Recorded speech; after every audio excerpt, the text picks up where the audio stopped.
يا ربنا لك الحمد كما ينبغي لجلال وجهك وعظيم سلطانك. رضينا بالله ربا وبالإسلام دينا وبمحمد صلى الله عليه وسلم نبيا ورسولا. اللهم يا مقلب القلوب ثبت قلوبنا على دينك. اللهم مصرف القلوب صرف قلوبنا على طاعتك.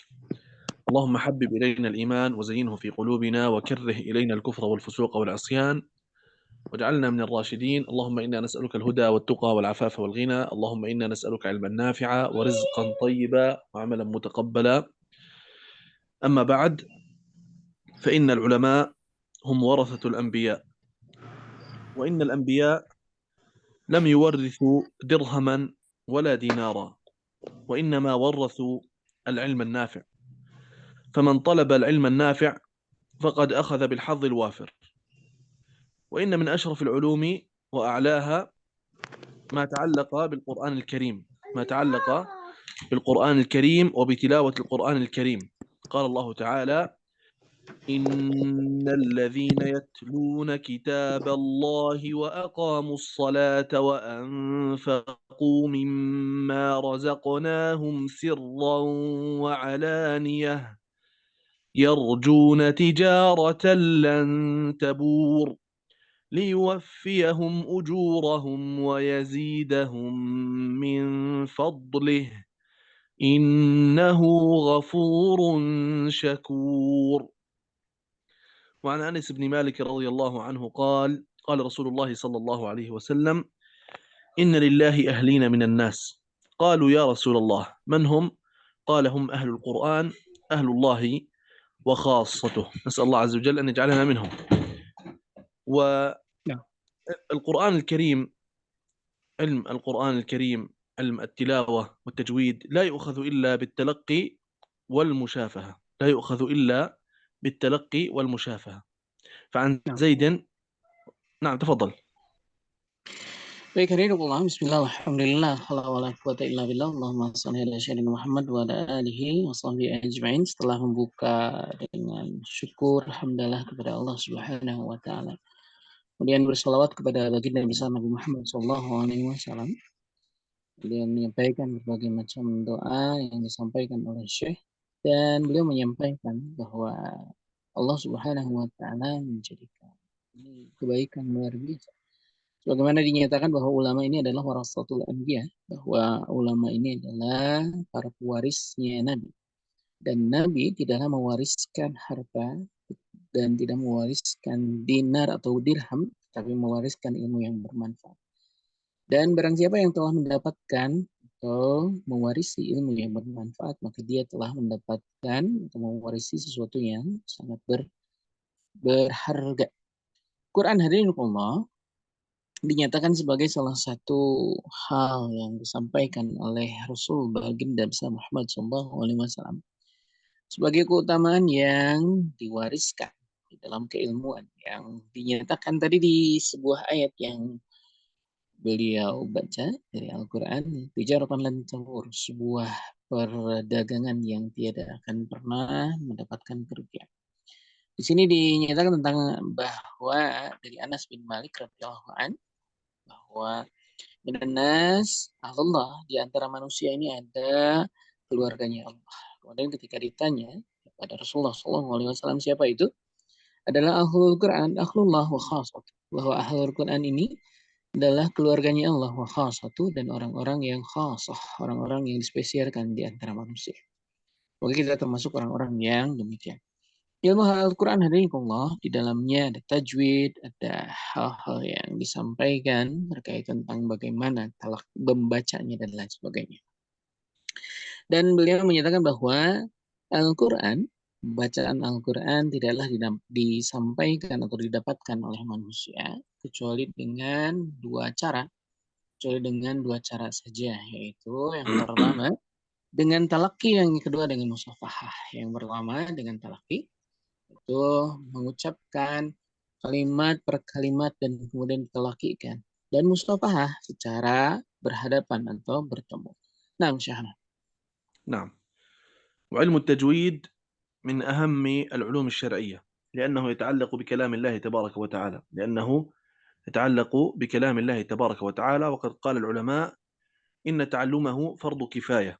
والعمل به فرض عين على كل مكلف يريد قراءة شيء من القرآن الكريم.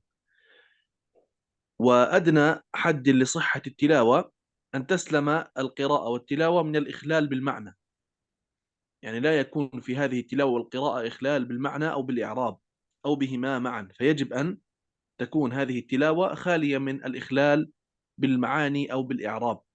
نعم. Dan hadirin Allah, ketika berbicara tentang tajwid, ini adalah salah satu hal atau salah satu pengetahuan yang penting di dalam Islam.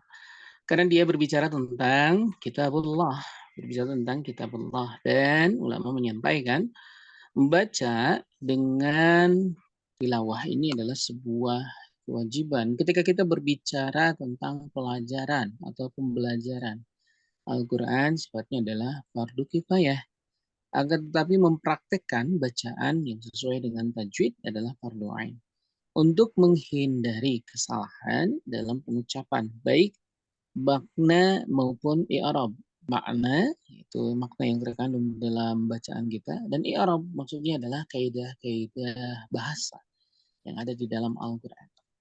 Maka kita menghindari dengan peraturan atau tajwid ini, dengan ilmu tajwid ini, kita menghindari dua hal. Yang pertama, kesalahan dari makna. Yang kedua, kesalahan dari kaidah yang ada di dalam bahasa Arab. نعم. ومن المعروف أن القرآن الكريم لا يؤخذ إلا بالتلقي والمشافهة. فعن زيد عن زيد بن ثابت رضي الله عنه قال: القراءة سنة متبعة يأخذها الآخر عن الأول. وقال العلماء: صفة التلاوة منزلة من عند الله تبارك وتعالى، لقول علي رضي الله عنه: إن رسول الله صلى الله عليه وسلم يأمركم أن تقرأوا كما علمتم، أن تقرأوا كما علمتم. نعم. Dan hadirin Allah, bahwa disampaikan tadi bahwa Al-Quran ini tidaklah sampai kepada seorang muslim kecuali dengan dua cara, yaitu talaki dan musafahah. Dengan cara ditalakikan atau dituntun bacaannya, dan juga musafahah dengan bertemu langsung, berhadapan. Maka an Zaid dinyatakan dari an Zaid bin Thabit bahwa berkaitan tentang bacaan Al-Quran ini adalah sunnah mutaba'ah, adalah sunnah yang mutaba'ah, yang harus bersambung pada Rasulullah SAW, sebagaimana Rasulullah SAW menyampaikan bahwa bacaan tilawah ini adalah bacaan yang harus dibaca kama ulimtum, sebagaimana kalian diajarkan. Maksudnya kepada para sahabat, bagaimana Rasulullah mengajarkan bacaan, Al-Quran wajib dibaca seperti itu. Tidak boleh mengada-gada dan tidak boleh berbeda dengan bacaan Rasulullah. نعم. لذلك حرص أئمة القراءة رحمهم الله ورضي الله عنهم في شتى العصور على التأليف في علم التجويد. وكان من بين تلك التأليف هذه المنظومة المباركة التي بين أيدينا الإمام ابن الجزري رحمه الله. نعم. Dan dengan demikianlah bahwa para ahli qiraah menetapkan menetapkan pondasi-pondasi untuk pada akhirnya membuat ilmu tajwid, membuat ilmu baca Al-Quran. Dan salah satu dari ulama besar yang fokus di dalam pengarangan atau pembuatan dari ilmu standar kaidah baca Al-Quran adalah ulama yang ada di hadapan kita, bukunya yang ada di hadapan kita, yaitu Al-Imam Al-Jazari. Al-Imam Al-Jazari, beliau salah seorang ulama besar di dunia yang fokus ke dalam menyusun buku berkaitan tentang tilawah dan tajwid. Nah, نعم. فهذه المقدمة الجزرية سنأخذ عنها تعريف يسير. هذه منظومة صاغها ابن الجزري رحمه الله على بحر الرجز في 107 أبيات، وذكر فيها جميع موضوعات علم التجويد الأساسية، يعني فيها دقة في اللفظ وجمال في الأسلوب، وكذلك حجمها ليس بالكبير، 107 أبيات، وذكر فيها جميع موضوعات علم التجويد الأساسية، وجاء ترتيب هذه الموضوعات على أساس منطقي واضح. أولا بدأ بمقدمات التجويد، ثم المخارج والصفات، ثم ذكر الأحكام التي تنشأ عن التركيب، تركيب الحروف، وختم بمكملات علم التجويد مثل أحكام الوقف ومرسوم الخط والوقف على أواخر الكلم، يعني هذه موضوعات أساسية في علم التجويد، مع صغر حجم هذه المنظومة إلا أنها حوت الكثير من المواضيع وأهم المواضيع في علم التجويد. نعم. Baik, kalau di sini dinyatakan bahwa di dalam Muqaddimah Al-Jazariyah, jadi buku atau matan yang ada di hadapan kita dinamakan Muqaddimah Al-Jazariyah. Kita akan mengenal sedikit tentang Muqaddimah Al-Jazariyah. Dikarang oleh Ibnu Jazari dalam syair-syair yang dimasukkan ke dalam salah satu bagian dari rojaz, salah satu jenis dari syair atau kitab yang dikarang melalui rojaz. Dan hadirin Allah, dari apa yang ada di dalam kitab ini hanya berjumlah 207 bait, tidak terlalu panjang. Dia adalah ilmu yang di dalamnya mengandung ilmu dasar tentang bagaimana memahami bacaan Al-Quran yang baik dan benar. Diselaraskan atau ditulis dengan indahnya melalui ilmu mantik, sehingga dibaca atau dipahami dengan mudah, dengan jelas dalam bahasannya. Dan kemudian Allah diawali pembahasan dari mulai tentang muqaddimah, kemudian masuk ke dalam makhraj, kemudian masuk ke dalam sifatul huruf, kemudian masuk kepada ahkam tajwid, kemudian waqaf di awal waqaf, kemudian waqaf di awakhiril kalim, waqaf di akhir-akhir kata, dan juga masuk ke dalam judul-judul yang di dalamnya nanti kita akan mendapatkan pembahasan lebih lanjut terkait kaidah-kaidah dasar tentang ilmu tajwid yang disampaikan melalui sigot, melalui bentuk-bentukan yang insya Allah mudah dimengerti. نعم. والإمام ابن الجزري يبدو أنه لم يضع عناوين فرعية بين الأبيات، وإنما جاءت الأبيات متتابعة كما جاء في مخطوطات قديمة، يعني لم يذكر عناوين بين الأبيات، وإنما جاءت الأبيات متتابعة. لكن بعض من نشرها ونسخها قسمها على مجموعات بحسب الموضوع ووضع لها عناوين ليسهل على الدارس والقارئ. فهذه العناوين يبدو أنها ليست من وضع ابن الجزري رحمه الله، وإنما من الذين نسخوها ونشروها حتى يسهلوا على الطلاب. نعم.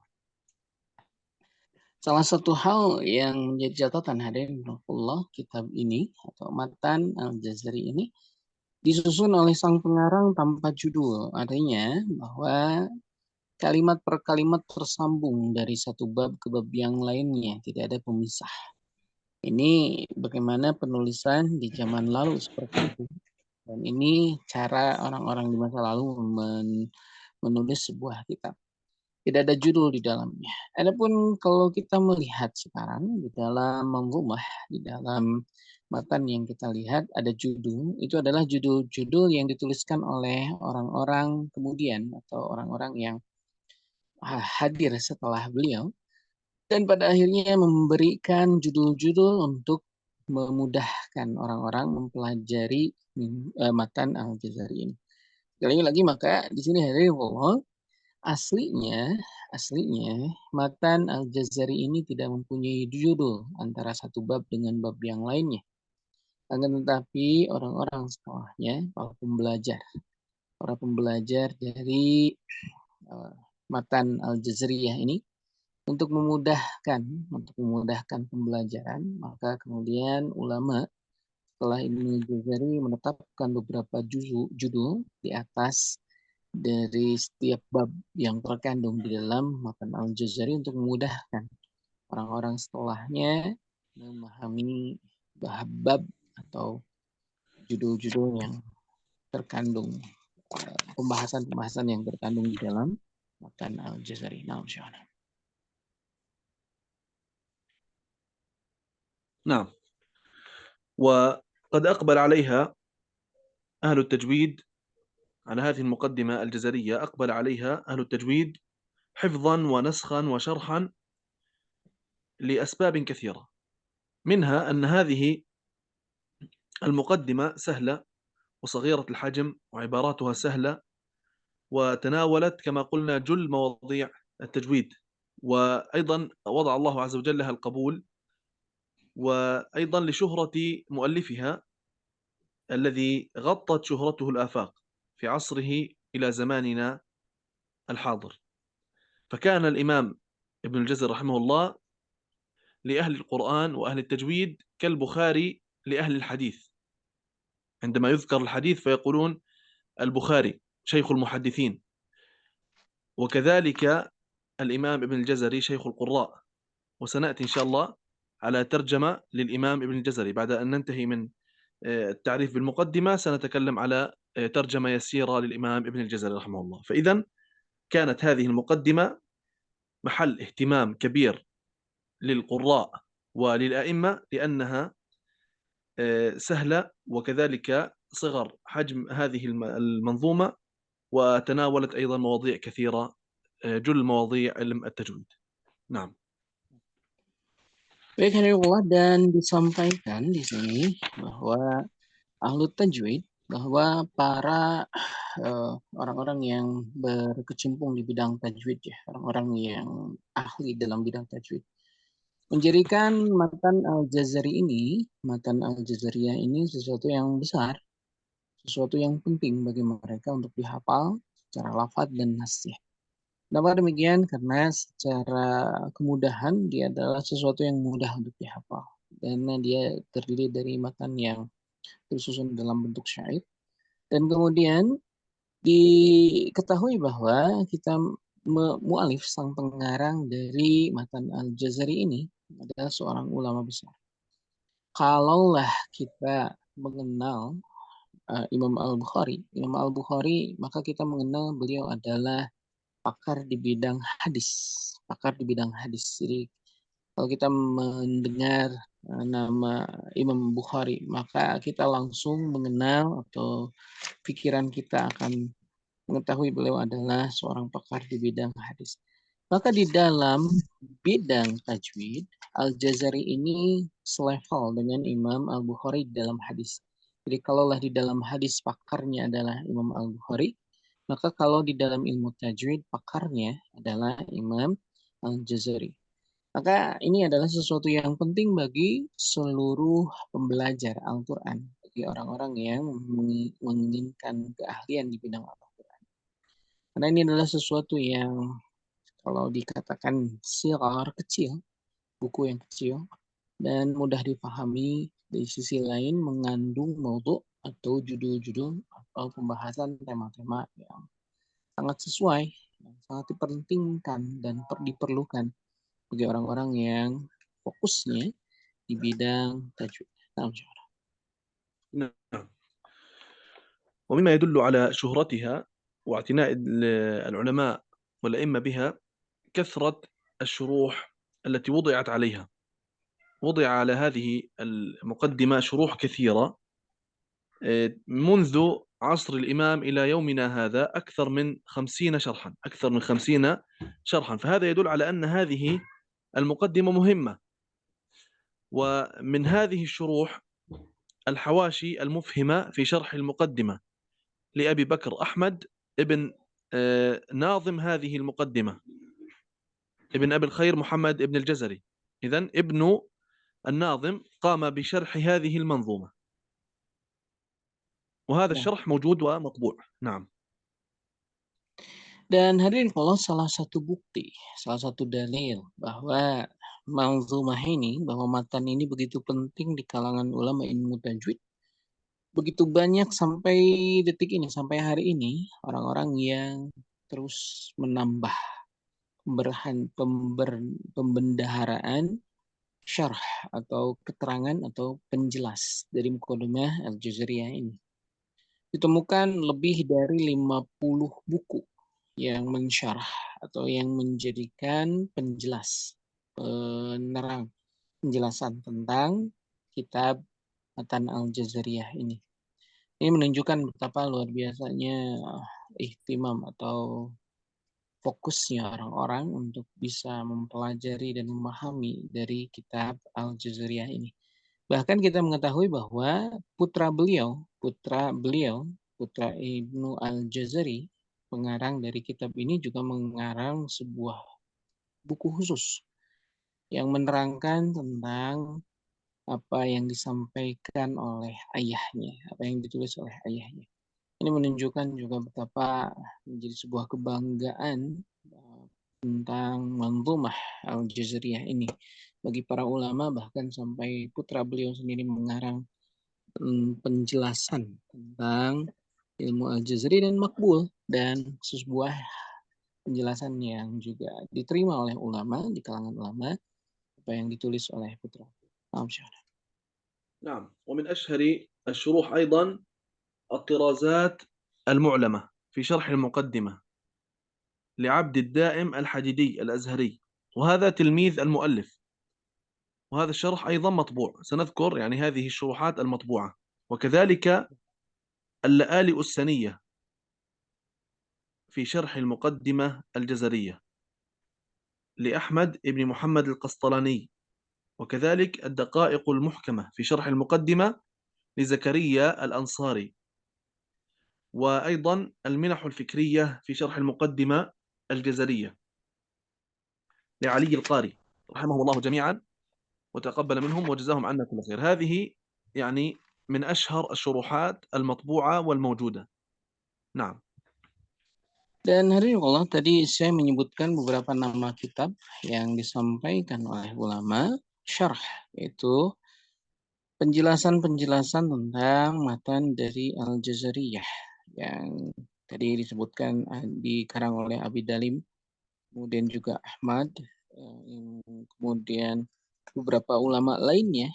Kita mengetahui dia matbu' di saat ini tersebar di masyarakat dan dijual di pasaran, bahwa kitab-kitab tersebut yang masyhur di kalangan ulama. Bagi yang ingin melihat, banyak sekali kita bisa mendapatkan kitab-kitab tersebut sekarang tersebar. Dan insya Allah pertemuan ini juga direkam oleh saya dan nanti bisa diakses di internet, insya Allah di YouTube. Yang ingin lebih mengenal tentang mengulangi kembali apa yang disampaikan oleh Syekh berkaitan nama-nama kitab dan hal-hal yang detail, tentu bisa dibuka kembali rekaman di YouTube insya Allah. Nah, insya Allah.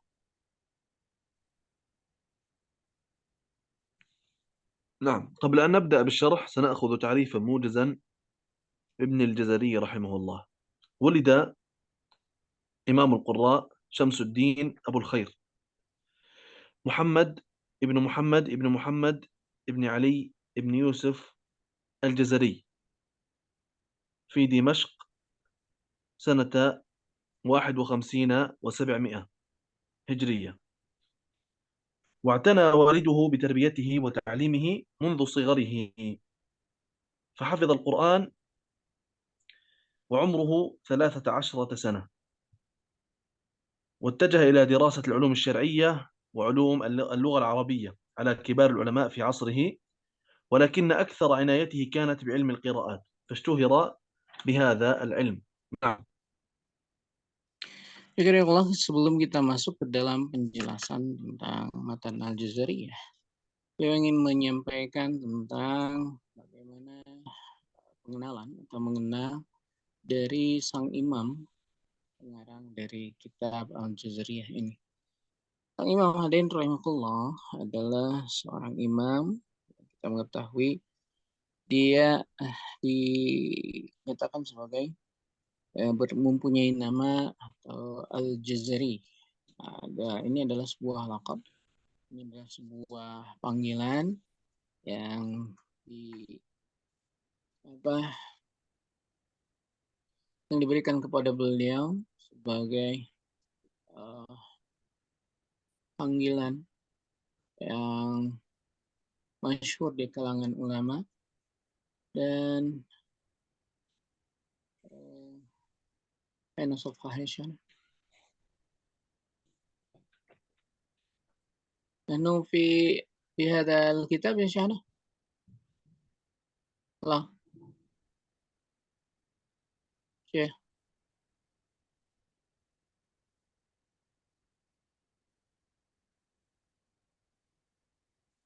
شيخ dan beliau dilahirkan di tahun ممكن نفتح maka على الكتاب الثاني، وهذا يعني ah, للفائدة.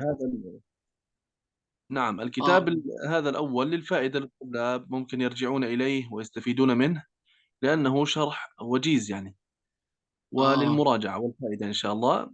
ولكن الذي سنعتمده إن شاء الله المتن هذا للشيخ أيمن سويد حفظه الله. نعم، أولا نأخذ مقدمة عن الناظم، ثم إن شاء الله نبدأ بالشرح. طيب،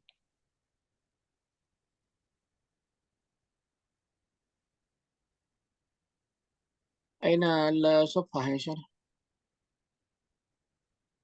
أي صفحة؟ هل هناك تعرف للشيخ الجزري هنا يا شيخ؟ ترجمة لا بس ممكن النظم تفتح على النظم. نعم. ولد في أي سنة يا شيخ؟ في سنة 1000.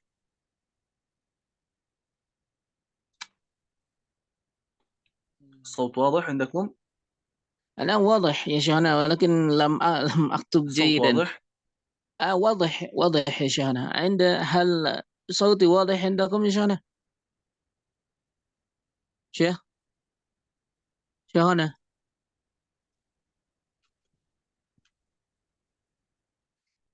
Alin, halo, suara saya terdengar tidak? Dengar Ustaz. Syekhana. Baik, nampaknya بسم agak. الله. Nah, Syekhana, طيب. ولد في أي سنة يا شيخنا؟ لم أكتب طيب. جيدا. نعم، نكرر مرة أخرى إن شاء الله. نعم. نكرر مرة أخرى. إذن هو الإمام شمس الدين أبو الخير محمد ابن محمد ابن محمد ابن علي ابن يوسف الجزري، ولد في دمشق سنة 51 و700 هجرية.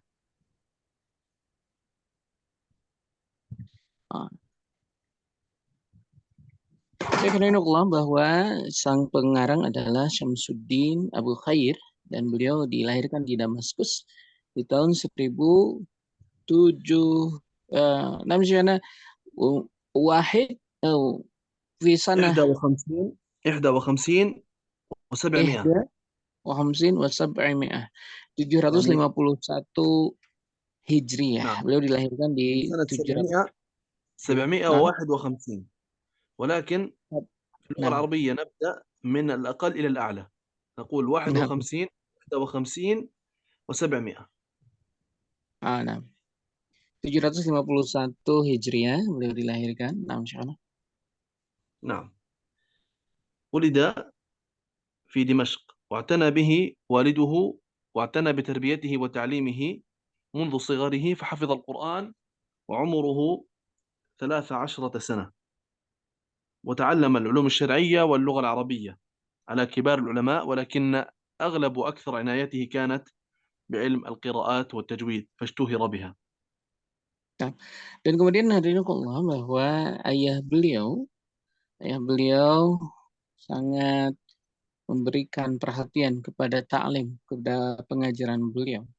Sehingga kemudian beliau dikirimkan ke beberapa ulama dan akan tetapi lebih fokus kepada Al-Quran. Dan beliau menghafal Al-Quran di usia 13 tahun.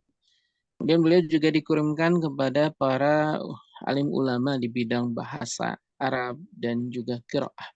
Tapi sekali lagi beliau lebih masyhur dan lebih fokus kepada pembacaan atau kepada qiraah. Nah, نعم. وقرأ القراءات في دمشق على الشيخ عبد الوهاب ابن السلار، وكذلك على الشيخ إبراهيم ابن عبد الله الحموي، وكان يسافر لتعلم القراءات، فسافر مرارا وتكرارا للحج وإلى مصر، وكذلك في كل الرحلات التي كان يذهب لتعلم القراءة كان يلتقي بكبار العلماء والأئمة والمشايخ حتى يأخذ عنهم القراءة. نعم. Dan beliau hadirin terkenal sebagai ulama yang juga sering mendapatkan keilmuan dari berbagai ulama.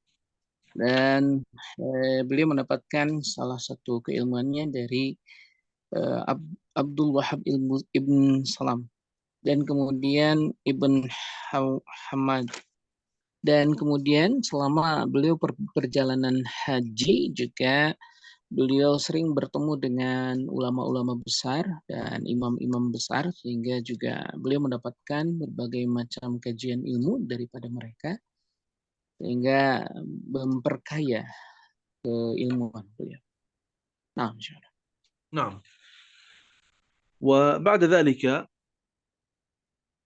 أصبح الإمام يدرس علم التجويد والقراءة في دمشق، لأنها كانت محل إقامته ومقر إقامته، وأنشأ فيها دارا للقرآن، وكان يدرس فيها وفي غيرها من مدارس الشام، وكذلك اشتغل بالتأليف والإفتاء إلى جانب التدريس. نعم. Dan demikian pula hadirin Allah, ketika kemudian beliau berkembang keilmuannya, pada akhirnya beliau menjadi seorang imam, guru, dan mengajar di beberapa tempat di Syam, di negeri Syam. Dan beliau sendiri pada akhirnya mendirikan sebuah perguruan, sebuah tempat mengajar, madrasah, dan beliau mengajar di dalamnya. Karena beliau di Damaskus, beliau bertempat di Damaskus karena tempat beliau bertinggal di sana, tempat beliau tinggal di sana. Dan kemudian pada akhirnya beliau juga selain mengajar, fokus juga mengarang kitab-kitab yang beliau tunjukkan untuk kaum muslimin secara keilmuan. Sembari beliau juga mengajarkan berbagai keilmuan yang beliau pahami dari Al-Quran. نعم. ثم بعد ذلك خرج من بلاد الشام سنة 98 و700، فتوجه إلى بلاد الروم، ونزل بمدينة بورصة عاصمة العثمانيين في ذلك الوقت، ومكث فيها ليعلم القرآن، فاستفاد منه أهل تلك البلاد وأخذوا عنه القراءات والحديث، واشتغل أيضا هناك بالتأليف إلى جانب التدريس. نعم. Dan kemudian Allah, selain taklim dan tadris kemudian beliau laksanakan, maka di tahun sekitar 798 beliau kemudian keluar dari negeri Syam menuju membawa Al-Quran, dan kemudian membawa pengajaran beliau berkaitan Al-Quran ke negeri Roma. Di dalamnya yang waktu itu masih dikuasai oleh kepemerintahan dari Utsmaniyah. Dan kemudian hadirin Allah, beliau tinggal di tempat tersebut, dan kemudian banyak sekali murid-murid atau orang-orang di negara tersebut mendapatkan pembelajaran Al-Quran dan hadis dari sang syekh, dari Imam Al-Jazari ini ketika beliau berada di tempat tersebut. Dan di saat yang sama masih beliau fokus ke dalam pengajaran, tapi juga beliau mengarang kitab-kitab atau buku-buku dari keilmuan Islam. نعم. ثم أصبحت فتنة في بلاد الروم، وأصبحت معركة كبيرة بين الجيش العثماني وبين الجيش المغولي، وانهزم فيها الجيش العثماني. وكان رئيس الجيش المغولي قد سمع بابن الجزري فطلبه وأخذه إلى بلاد ما وراء النهر، بعد أن عرف بمنزلة الإمام ابن الجزري العلمية ومكانته العلمية، فأخذه معه إلى بلاد ما وراء النهر، وبقي هناك يدرس ويؤلف حتى توفي تيمور هذا رئيس الجيش المغولي. فخرج الإمام الجزري من تلك البلاد ليرجع إلى موطنه، لكنه حين مر بمدينة شيراز ألزمه صاحبها، يعني المسؤول عنها، ألزمه أن يقضي بها وأن يمكث بها، فاستقر بها الإمام ابن الجزري وأنشأ فيها مدرسة سماها دار القرآن، سماها دار القرآن، فكان يدرس فيها. إذن هذه مدينة شيراز كان يدرس فيها القرآن، واستقر بها إلى أن توفي رحمه الله. نعم. Dan hari Allah terjadilah fitnah di negara Roma, dan waktu itu terjadi peperangan antara Roma dengan Mongolia. Dan disinilah kemudian pemerintahan Utsmaniyah waktu itu terkalahkan. Dan kita yang mengetahui bahwa ilmu Ibnu Jazari waktu itu diketahui masyhurnya karena keilmuannya, sehingga orang Mongol waktu itu mengambil beliau untuk pada akhirnya diajak ke beliau di sebuah tempat di negara Mongol untuk mengajar di sana. Dan ketika sang pemimpin atau sang panglima meninggal, Raja Mongol ini meninggal, maka kemudian sang imam Ibnu Jazari berniat untuk kembali ke negaranya. Tapi di tengah perjalanan di sebuah tempat dinamakan Siraj, maka kemudian pemimpin tempat tersebut mendapatkan Imam Ibnu Jazari dan beliau kemudian mendapatkan mulazamah, mengambil ilmu dari Imam Ibnu Jazari, sehingga kemudian beliau tinggal di negeri Siraj ini dan mendirikan sebuah tempat Darul Quran. Dan kemudian beliau tinggal sampai wafatnya di tempat tersebut, di Siraj, di Darul Quran. Maka disinilah kemudian dikenal tempat wafatnya beliau, di sebuah tempat di Siraj, dan beliau mendirikan Darul Quran di tempat tersebut. نعم، توفي رحمه الله سنة 33 و800، ودفن بدار القرآن التي أنشأها في شيراز، وكانت جنازته جنازة مشهورة ومشهودة رحمه الله تعالى.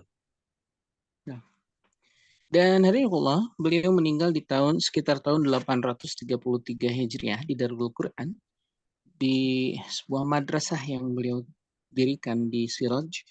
Dan di sana beliau masyhur, di makam beliau atau tempat dikebumikannya beliau adalah sebuah tempat yang masyhur di tempat tersebut di Siraj, dan ini adalah sebuah tempat yang sering dikunjungi oleh kaum muslimin di sana. نعم. عاش الإمام ابن الجزري رحمه الله أكثر من 80 سنة، وقضى معظمها في طلب العلم وتعليم العلم والتأليف، واشتهر كما قلنا بعلم القراءات، واحتل مكانة مرموقة في عصره إلى العصور اللاحقة، في جميع الأزمان وفي جميع العصور اللاحقة. هذا هو طالب العلم، وهذا هو العالم، يتعلم ثم يعلم، لا يقتصر على نفسه، وإنما يسعى في تعليم غيره، كما قال النبي عليه الصلاة والسلام: خيركم من تعلم القرآن وعلمه.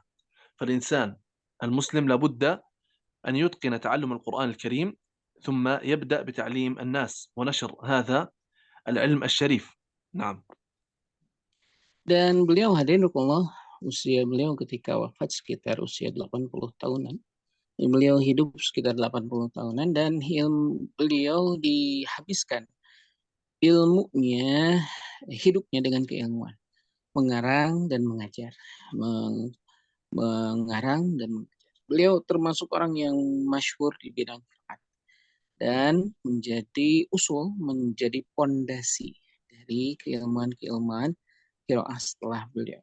Inilah kehidupan seorang pembelajar dan pengajar. Beliau hidupnya dihabiskan dengan belajar, menulis, dan mengajar. Inilah seorang ulama yang pada akhirnya mendapatkan keutamaan seperti apa yang disampaikan oleh Rasulullah SAW. Khairukum man ta'allama al-Quran wa 'allamah. Khairukum, orang yang terbaik di antara manusia, di antara kalian, man ta'allama al-Quran, barang siapa yang belajar tentang Al-Quran wa 'allamah, dan kemudian mengajarkannya. Maka demikian pula ini menjadi sebuah motivasi bagi kita semua bagaimana hidup kita untuk Al-Quran dan mempelajari Al-Quran dan kemudian mengajarkannya. Ini sesuatu yang diajarkan oleh Rasulullah dan juga dicontohkan oleh orang-orang soleh sebelum kita. نعم. وهذه المنظومة وأيضا جميع مؤلفات هذا الإمام وكذلك مكانة هذا الإمام نحسبه والله حسيبه أن الله عز وجل قد وضع له القبول في الأرض، أن الله عز وجل وضع له القبول في الأرض. وكذلك يوجد أمور كثيرة كانت سببا في شهرته، من أبرزها أن هذا الإمام وفقه الله تعالى لكثرة التأليف، فقد جاوزت 70 كتابا، يعني ألف أكثر من 70 كتابا في علم القراءة والقراءات والحديث واللغة العربية والتاريخ. وأيضا مما اشتهر من كتبه النشر في القراءات العشر، هذا الكتاب مشهور في زماننا هذا. وكذلك كتاب غاية النهاية في طبقات القراءة. وكذلك اشتهر من المنظومات طيبة النشر في القراءات العشر. وهذه المقدمة فيما على قارئ القرآن أن يعلمه، هذه المقدمة التي سنأخذها في هذه الدورة إن شاء الله تعالى. وكذلك أيضا مما أسهم في شهرته وانتشار علمه أولاده، فقد رزقه الله عز وجل بأولاد اعتنى بتربيتهم وتعليمهم، واشتهر كثير منهم بالعلم والتأليف. وفي مقدمتهم أبو بكر أحمد الذي شرح هذه المقدمة، وكذلك شرح الطيبة. نعم. Dan hadirin Allah bahwa Imam Al-Jazari ini adalah seorang imam yang kita mengetahui manzumahnya tersebar di Indonesia, di dunia, sebagai manzumah yang terkenal, sebagai syarah yang juga beliau mengarang banyak sekali kitab-kitab selain manzumah Al-Jazariyah ini. Lebih dari 80 kitab, Sab'in, lebih daripada Samanin, 80 kitab yang dikarang oleh beliau. Dari kitab-kitab yang berkaitan tentang qiraah, hadis, dan juga bahasa Arab serta sejarah. Dan salah satu kitab yang tadi disampaikan oleh Syekh adalah tentang qiraah, ya, tentang qiraah. Dan juga Thaibah An-Nasr, tentang kitab Thaibah An-Nasr. Dan juga beliau diberikan oleh Allah Subhanahu wa taala sebuah karunia putra yang juga melanjutkan perjuangan beliau dalam mengarang kitab dan juga mensyarah kitab beliau, Abu Bakar Ahmad, yang tadi disampaikan oleh Syekh sebagai salah seorang dari ulama yang mensyarah kitab beliau, yaitu keturunan beliau, Abu Bakar Ahmad, salah seorang putra dari Imam Ibnu Jazari yang pada akhirnya juga menyusun sebuah kitab syarah tentang manzumah yang ada di hadapan kita ini. نعم. إذن قلنا من أسباب شهرته مؤلفاته التي تجاوزت 70 كتابا، وكذلك أولاده، وكذلك تلامذته، فقد كان له تلامذة كثيرون في دمشق والقاهرة وبلاد الروم وبلاد ما وراء النهر وشيراز والحجاز واليمن. هؤلاء أسهموا في نشر كتبه وشرحها. إذن العالم عندما يأخذ الطلاب عنه العلم ويبدأ بنشر هذا العلم، فإن العلم يثبت وينتشر ويصل للناس. وكثير من العلماء اندثر علمهم بسبب أن الطلاب لم يقوموا بالاهتمام والعناية والنشر لهذا العلم. أما الإمام ابن الجزري فكان تلامذته يعني مجتهدون، وكذلك نشروا هذا العلم في الآفاق في جميع البلدان حتى وصل إلينا إلى هذه الأيام. لازلنا ننتفع بهذه العلوم، فجزاه الله خيرا وجزى كل من ساهم في نشر هذا العلم. نعم. Dan hari Allah seperti yang disampaikan tadi sekitar 70 sampai 80 kitab yang dikarang oleh sang imam, dan kemudian beliau mempunyai banyak sekali murid-murid di daerah Damaskus, Roma, kemudian Nahr dan juga Yaman. Dan salah satu keutamaan beliau adalah bahwa beliau mempunyai murid-murid yang sangat bersemangat, sangat mempunyai fokus untuk menyebarkan keilmuan-keilmuan yang didapatkan dari gurunya. Betapa banyak para murid dari imam-imam besar yang tidak mempunyai kemampuan atau kemauan untuk menyebarkan keilmuan yang didapatkannya dari guru-guru mereka. Berbeda dengan Imam Al-Jazari ini mempunyai banyak sekali murid-murid yang mempunyai fokus, yang mempunyai keinginan besar untuk menyebarkan keilmuan, dan mereka bersungguh-sungguh di dalamnya. Sehingga apa yang terjadi bahwa tersebarnya keilmuan dari Imam Al-Jazari ini disebabkan oleh murid-murid beliau yang sangat fokus, sangat mempunyai kemampuan dan kemauan untuk menyebarkannya sehingga tersebar di berbagai negara sampai ke kita saat ini. Maka semoga Allah Subhanahu wa taala memberikan jaza balasan yang luar biasa kepada mereka, murid-murid dari sang imam dan juga kepada sang imam itu sendiri, sehingga Allah Subhanahu wa taala memberikan pahala luar biasa atas ilmu yang sampai kepada kita. نعم. بعد أن انتهينا من سماع ترجمة الإمام ابن الجزر رحمه الله، انتفعنا بهذه الترجمة واستفدنا الكثير، لأن سماع سير هؤلاء العلماء والأئمة والقراء والفضلاء ترفع الهمة، وهم قدوة لنا نتعلم منهم ونستفيد من حياتهم ونقتدي بهم، كما قال الشاعر: كرر علي حديثهم يا حادي، فحديثهم يجلو الفؤاد الصادي. هذه الأخبار التي نسمعها عن هؤلاء الأئمة الكبار تجعلنا نقتدي بهم وننظر كيف قدموا للإسلام، وكيف قدموا ونشروا وضحوا في سبيل الله، وأمضوا حياتهم وأموالهم وأوقاتهم في نشر الخير ونشر العلم. فلا بد أن نجتهد في الاقتداء بهؤلاء الأئمة، وكذلك نكثر من قراءة سير العلماء والأئمة والفضلاء. نعم. Baik, Hanifullah, dan kita mendapatkan salah satu hikmah dari apa yang didapatkan dari keterangan atau terjemah tentang bagaimana kehidupan Imam Al-Jazari di awal kehidupan beliau. Bagaimana kesungguhan beliau dan orang-orang yang luar biasa kemuliaannya dalam penyebaran kehidupan mereka, menyebarkan ilmu syar'i, dan imam-imam besar yang berfokus ke dalam menyebarkan kebaikan untuk Islam. Di sini hari ini Allah mereka berkorban dan menyebarkan berbagai macam cara. Ini menjadi sebuah motivasi bagi diri kita.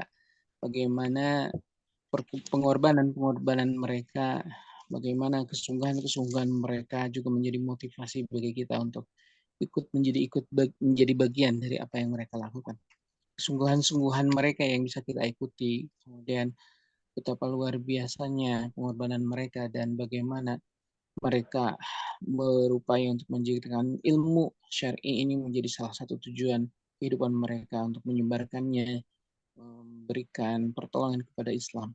Ini menjadi sebuah panduan dan juga sebuah motivasi tersendiri bagi kita untuk semakin membaca kisah hidup orang-orang yang saleh di masa lalu, ulama-ulama besar yang fokus kehidupannya untuk memberikan manfaat kepada umat. Semoga kita termasuk orang-orang yang demikian. Nah, insyaallah. نعم. هل نكتفي بهذا أم نستمر في قراءة الأبيات؟ نبدأ بالشرح. Baik, hadirin waalaikumsalam, sudah terlalu malam. Bagaimana? Ada pertanyaan? Kalau belum ada pertanyaan, kita akan melanjutkan masuk ke dalam pembahasan insya Allah di pertemuan selanjutnya. Untuk masuk ke dalam pembahasan. Silakan, Muhammad Irfan. Irfan, ikut kerjaan seperti wanita. Irfan,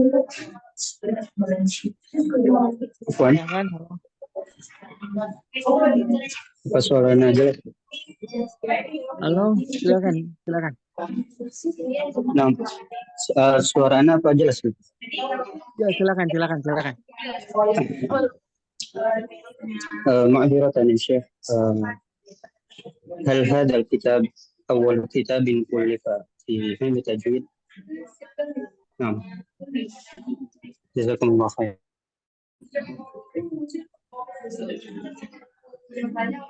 ايوه نعم. نعم. طيب شيخنا. نعم. إذا هل هذا بالنسبة لتاريخ التأليف في علم التجويد هذا ليس أول تأليف في علم التجويد، بل بدأ ظهور علم التجويد مستقلا بمسائله بشكل مستقل في حدود القرن الرابع، والإمام في القرن السابع. إذن يعني هذا العلم بدأ بشكل مستقل في حدود القرن الرابع. فمن أقدم ما ألف في بعض مسائله رسالة في الإدغام الكبير، رسالة في الإدغام الكبير لأبي عمرو بن العلاء البصري، توفي سنة 54 و100. ثم ألف أيضا أرجوزة في تلاوة القرآن لقالون المدني رحمه الله سنة 20 و200.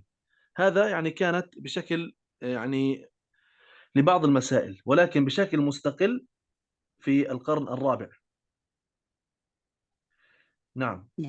وكذلك أيضا يوجد علم تأليف مستقل في علم التجويد يرجع إلى بدايات القرن الرابع الهجري، وهو قصيدة رائية لأبي مزاحم الخاقاني سنة 25 و300. وهذه قصيدة مكونة من 51 بيتا ذكر فيها بعض مواضيع علم التجويد. نعم. أحسن الله إليكم يا شيخ. Nah, ini وإياكم. bukan kitab pertama yang dikarang oleh ulama di awal-awalnya sekitar abad ke-4 Hijriah, dan ini di abad ke-7, di abad kita mengetahui ada Idgham Kabir, sebuah kitab yang dikarang oleh Abu Amr, dan kemudian Urzuz di Abu Amr sekitar 154, kemudian Urzuz di tahun 220, dan mungkin juga kitab-kitab yang lainnya. Tapi begitulah, ini bukan satu-satunya kitab yang dikarang oleh ulama di awal pertama dibuatnya kitab tentang tajwid. Kurang lebih seperti itu. Nah, ada pertanyaan lain? Kalau tidak ada, kita akan melanjutkan insya Allah di pertemuan selanjutnya dengan sebuah catatan bahwa di pertemuan selanjutnya yang mengikuti yang sudah berinfak ya dan masuk ke dalam grup insya Allah. Semoga berkah pertemuan ini. Ini pertemuan pertama insya Allah. Kita akan masuk dalam pembahasan tentang ilmu tajwid. Ini baru mukadimah saja. Insya Allah di pertemuan selanjutnya kita akan memulai. Dengan catatan sekali lagi yang berkenan untuk mengikuti sudah berinfak ya. Ini saya mau menyebarkan link untuk banyak grup supaya sebagai motivasi semoga bertambah yang ikut daurah. Terima kasih. Jazakallahu khair. Barakallahu fikum. Nam ya Syekhuna nuh insyaallah fi marrah qadimah fi usbu'il. نعم إن شاء الله. طيب إذا قبل أن نختم إن شاء الله ندعو، لأن هذا اليوم يوم الجمعة وعندنا الآن يعني لم يدخل وقت المغرب، لا زلنا يعني لا زال الوقت يعني مبكرا عندنا. Nah, beliau akan berdoa. Beliau إخواننا المسلمين di sana dan insya Allah ini saat dikabulkannya doa kata Syekh. Nah, tafadhal Syekh. اللهم اهدنا فيمن هديت، وعافنا فيمن عافيت، وتولنا فيمن توليت، وقنا واصرف عنا شر ما قضيت، إنك تقضي بالحق ولا يقضى عليك، إنه لا يذل من واليت ولا يعز من عاديت، تباركت ربنا وتعاليت.